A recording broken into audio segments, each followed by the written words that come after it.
Një zhvillim i pazakont ka tërhequr vëmendje në platformën ndërkombëtare Polymarket. Në faqen e njohur për parashikime me para reale, është hapur një treg mbi fatin politik të kryeministrit Edi Rama. Pyetja që shtrohet është e drejtë për drejtë. Edi Rama largohet si kryeministri i Shqipërisë në 2026-ën, sipas të dhënave aktuale. Vetëm rreth 19% e pjesëmarrësve në këtë treg besojnë se Rama mund të largohet nga posti deri më 31 dhjetor 2026, ndërsa shumica parashikojnë që ai do të vijojë në detyrë. Sipas rregullave të publikuara në platformë, rezultati do të konsiderohet po nëse Edi Rama pushon së qeni kryeministër për çdo periudhë kohe nga momenti i hapjes së tregut deri në fund të vitit 2026. Në të kundërt, nëse ai qëndron në detyrë gjatë gjithë kësaj periudhe, rezultati do të jetë jo. Një element i rëndësishëm është se edhe një njoftim për dorëheqje apo shkarkim brenda këtij afati do të mjaftonte për ta mbyllur menjëherë tregun me rezultatin po, pavarësisht kur hyn në fuqi vendimi. Platforma përcakton se rezultati do të bazohet në informacione zyrtare nga vetë Edi Rama apo qeveria shqiptare, por në raste të caktuara mund të merret në konsiderat edhe një konsensus raportimesh të besueshme mediatike. Ky lloj basti nuk është një sondazh tradicional, por shpesh shihet si një tregues i perceptimit dhe pritshmërive të përdoruesve ndërkombëtar mbi zhvillimet politike.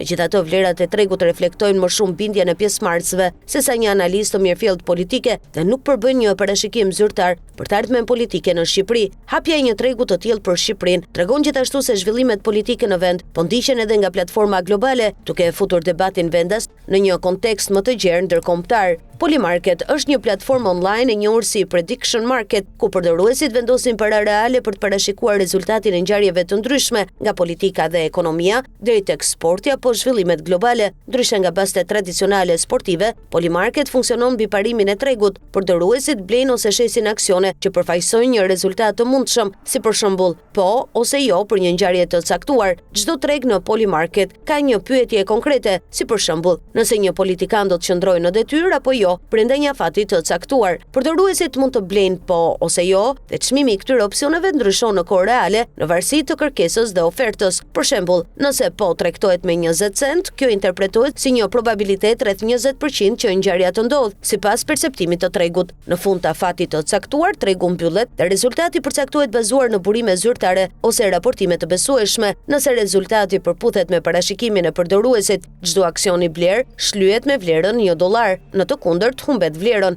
Kjo do të thotë se përdoruesit fitojnë nëse parashikimi i tyre është i saktë dhe humbin nëse rezulton i gabuar.